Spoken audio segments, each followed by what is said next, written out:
Good morning student. मैं doctor Anupama उज्ज्वल, government law college Sirohi.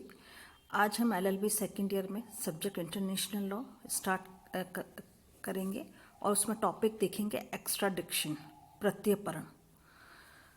सबसे पहले हम देखेंगे कि इसकी क्या डेफिनेशन है, इसका क्या पर्पस है और इसके एक्स्ट्राडिक्शन के लिए या प्रत्यर्पण के लिए सामान्य किन कंडीशंस पर यह लागू होती है। सबसे पहले हम इसका देखेंगे definition, meaning and definition of term extradition. Extradition is the delivery of an accused or convicted individual to the state to whose territory he is alleged to have committed or to have been convicted of crime by the state whose territory the alleged criminal happens to be for the time to be।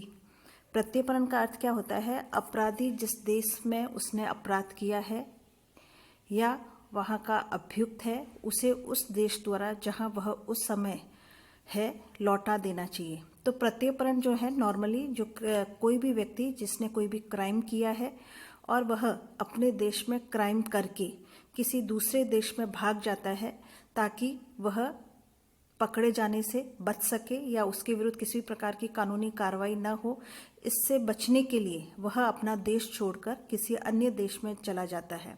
तो ऐसी स्थिति में प्रत्यर्पण का तात्पर्य यह होता है कि ऐसा कोई भी व्यक्ति जिसने अपने देश में किसी भी प्रकार का कोई भी अपराध किया है और वह अपराध करके किसी दूसरे देश में भाग जाता है, तो उस समय जिस देश में वह है उसकी यह रिस्पॉन्सिबिलिटी मानी जाती है कि वह उस देश को, उस अभियुक्त को लौटा दे या उस क्रिमिनल या अपराधी को लौटा दे जहां पर वह अपराध कर कर आया है, ताकि उसके द्वारा किए गए कार्य के लिए उसके विरुद्ध कार्रवाई की जा सके और दोषी पाए जाने पर उसे पनिश किया जा सके। अब है प्रत्यर्पण का क्या पर्पस है, पर्पस ऑफ एक्स्ट्राडिक्शन, उसका क्या उद्देश्य है।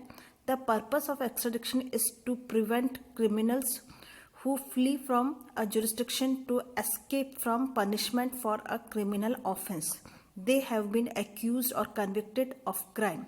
प्रत्यर्पण का जो मुख्य उद्देश्य है अपराध को रोकना है, एक अपराधी को दंडित करना है। यदि कोई व्यक्ति एक देश में अपराध करके दंड से बचने के लिए दूसरे देश में भाग जाता है तो ऐसे व्यक्ति को प्रत्यर्पण की प्रक्रिया से वापस लाकर उसको न्यायालय द्वारा मुकदमा चलाकर दंडित किया जा सकता है। तो प्रत्यर्पण का मुख्य उद्देश्य ही यह है कि कोई भी व्यक्ति अपराध न करे, और अगर कोई भी व्यक्ति ने अपराध किया है और वह अपराध जो है वह दंडित कैटेगरी के अंतर्गत आता है, तो ऐसी स्थिति में कोई भी व्यक्ति जिसने कोई भी अपराध किया है और दंड से बचने के लिए या पनिशमेंट से बचने के लिए वह वहाँ से भागकर किसी दूसरे देश में चला जाता है, तो ऐसी स्थिति में प्रत्यर्पण वो एक प्रोसेस है या एक्स्ट्राडिक्शन एक प्रोसेस है जिसके द्वारा उस अपराधी को पुनः उस देश को सुपुर्द किया जाता है जहां पर उसने अपराध किया है, ताकि उसके विरुद्ध न्यायालय में कार्रवाई प्रारंभ की जा सके, उसके विरुद्ध मुकदमा चलाया जा सके और उसे दंडित किया जा सके। अब फिर है कि क्या ये प्रत्यर्पण जो है ये उस स्टेट की रिस्पॉन्सिबिलिटी मानी जाती है या नहीं मानी जाती है। Is there a general duty of state in respect of extradition. अंतर्राष्ट्रीय law does not recognise any general duty of state in respect of extradition. Extradition depend on the provisions of the existing extradition treaties। क्या प्रत्यर्पण के संबंध में राज्यों के सामान्य कर्तव्य है? तो सामान्य तौर पर यह माना जाता है कि अंतर्राष्ट्रीय विधि में प्रत्यर्पण के संबंध में राज्यों के कोई भी सामान्य कर्तव्य नहीं है, परंतु अगर प्रत्यर्पण द्विपक्षीय संधि है, उन दो राज्यों के बीच में किसी भी प्रकार की द्विपक्षीय या बायलैटरल संधि है, तो ऐसी स्थिति में निर्भर करता है कि वह उस अपराधी को या उस क्रिमिनल को उस देश को सुपुर्द करे या नहीं करे। प्रत्यर्पण का आदेश विद्यमान प्रत्यर्पण संधि के प्रावधानों के अनुसार लागू होता है। तो जो प्रत्यर्पण की डिमांड कर रहा है और जिससे डिमांड की जा रही है, उन देशों के मध्य किस प्रकार से संधि हुई है और उनमें क्या प्रोविजंस है, उसके आधार पर ही ये निर्भर करता है कि प्रत्यर्पण का आदेश किस प्रकार से लागू होता है। तो सामान्य तौर पर अंतर्राष्ट्रीय विधि में सभी राज्यों का यह रिस्पॉन्सिबिलिटी नहीं मानी जाती है कि वह अपने यहाँ पर आए अपराधी को उस देश को सुपुर्द करे जहाँ वह क्राइम करके आया है, परंतु उन देशों के मध्य में किसी भी प्रकार की इस प्रकार की संधि है प्रत्यर्पण से संबंधी, तो ऐसी स्थिति में वह उसे मानता है। फिर है एसेंशियल कंडीशंस ऑफ ग्रांटिंग एक्स्ट्राडिक्शन। प्रत्यर्पण के संबंध में, प्रदान करने के संबंध में कुछ आवश्यक शर्तें हैं, वो कौन कौन सी हैं। फर्स्ट है नॉन एक्स्ट्राडिक्शन ऑफ पॉलिटिकल क्रिमिनल। राजनीतिक अपराधियों का प्रत्यर्पण नहीं किया जा सकता है। तो जब कोई भी व्यक्ति अपने देश में इस प्रकार का कोई भी काम कर कर आता है जो राजनीतिक अपराध की श्रेणी में आता है, तो ऐसी स्थिति में एक्स्ट्राडिक्शन का नियम वहाँ पर लागू नहीं होता है, उसे प्रत्यर्पण की डिमांड नहीं की जा सकती है। दूसरा है इसी प्रकार अगर extradition is not allowed for military criminals also, सैनिक अपराधों पर भी प्रत्यर्पण लागू नहीं होता है। अगर कोई भी व्यक्ति के द्वारा इस प्रकार का कोई भी क्राइम किया गया है जो सैनिक अपराध की श्रेणी में आता है, तो ऐसी स्थिति में भी उसके ऊपर प्रत्यर्पण के नियम लागू नहीं होते हैं। Religious crimes also persons are not extradited. धार्मिक अपराध भी प्रत्यर्पण के अंतर्गत नहीं आते हैं। इसी प्रकार अगर कोई भी व्यक्ति धार्मिक प्रकृति का किसी भी प्रकार का कोई भी अपराध करता है, तो ऐसी स्थिति में भी अंतर्गत प्रत्यर्पण के नियम लागू नहीं होते हैं। फिर है द रूल ऑफ स्पेशलिटी, विशेषता के नियम। इसका तात्पर्य यह होता है कि जिस देश में वह कोई भी क्राइम कर कर आया है, उस देश में वह जो क्राइम करके आया है, जब उसके द्वारा प्रत्यर्पण की डिमांड की जाती है, तो उसमें यह लिखा जाता है कि उसके द्वारा जो क्राइम किया गया है वो कौन सी प्रकृति का है, और जब उसका प्रत्यर्पण किया जाता है तो ऐसा माना जाता है कि जिस क्राइम के लिए उसका प्रत्यर्पण किया गया है उस पर वही कार्यवाही की जानी चाहिए जिसके लिए उसकी डिमांड की गई है। तो जिस अपराध के अंतर्गत उसके प्रत्यर्पण की मांग की गई है, उसके विरुद्ध उसी प्रकार के अपराध की कार्रवाई की जानी चाहिए। फिर नेक्स्ट है आपका डबल क्रिमिनलिटी, दोहरी आपराधिकता का नियम। सामान्य तौर पर जिस देश में उसने कोई भी क्राइम किया है और उस दंड से बचने के लिए वह जिस देश में भाग कर गया है, उसमें यह माना जाता है कि जो अपराध वह करके भागा है और जिस देश में वह भागा है, दोनों ही देश में वह कार्य अपराध की श्रेणी में आना जरूरी है, तभी उसका प्रत्यर्पण किया जा सकता है, नहीं तो उसका प्रत्यर्पण नहीं किया जाएगा। फिर नेक्स्ट है there should be sufficient evidence for crime relating to extradition. प्रत्यर्पण के संबंध में अपराध के लिए पर्याप्त साक्ष्य होना चाहिए। जब कोई भी अपराधी क्राइम करके किसी दूसरे देश में भाग जाता है, तो सामान्य तौर पर यह माना जाता है कि जिस देश के द्वारा उसकी प्रत्यर्पण की मांग की जाती है, ऐसी स्थिति में जब वह उसकी डिमांड कर रहा होता है प्रत्यर्पण की, उसके साथ उसे उसके विरुद्ध क्या एविडेंस है जिसके आधार पर वह यह मानता है कि वह व्यक्ति जो है उसने वह अपराध किया है, तो वो सारे एविडेंस जो उसके पास है वह उस देश को भेजेगा जिससे वह प्रत्यर्पण की मांग कर रहा है।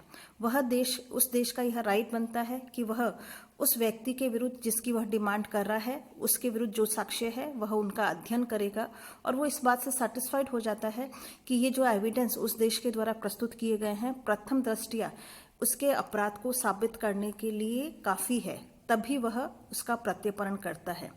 फिर नेक्स्ट जो है आपका for extradition it is also necessary that certain other prescribe formalities should be fulfil. प्रत्यर्पण के लिए अन्य औपचारिकताएं भी पूरी होनी चाहिए। तो जब किसी भी देश के द्वारा किसी अपराधी के अपराध के लिए दंडित करने के लिए प्रत्यर्पण की मांग की जाती है, तो ऐसी स्थिति में यह इम्पोर्टेंट है कि उन दोनों देशों के मध्य जो प्रत्यर्पण की संधि की गई है उनमें कौन कौन से टर्म्स एंड कंडीशंस के आधार पर प्रत्यर्पण किया जाएगा, प्रत्यर्पण के लिए कौन सी प्रोसेस को फॉलो किया जाएगा, वह सभी बातों का उल्लेख होता है। तो ऐसी स्थिति में उनके बीच में जिस प्रकार की संधि की गई है उसमें जो भी औपचारिकताएं फुलफिल प्रत्यर्पण के मांग के लिए या प्रत्यर्पण प्रदान करने के लिए निर्धारित की गई है, उन सभी औपचारिकताओं को पूरा किया जाना जरूरी माना जाता है। फिर नेक्स्ट है the condition and the terms mentioned in the extraditory territory. Should be generally fulfil. प्रत्यर्पण संबंधी संधि में लिखित सभी शर्तों व नियमों का पालन अपराधी के प्रत्यर्पण के पहले करना आवश्यक है।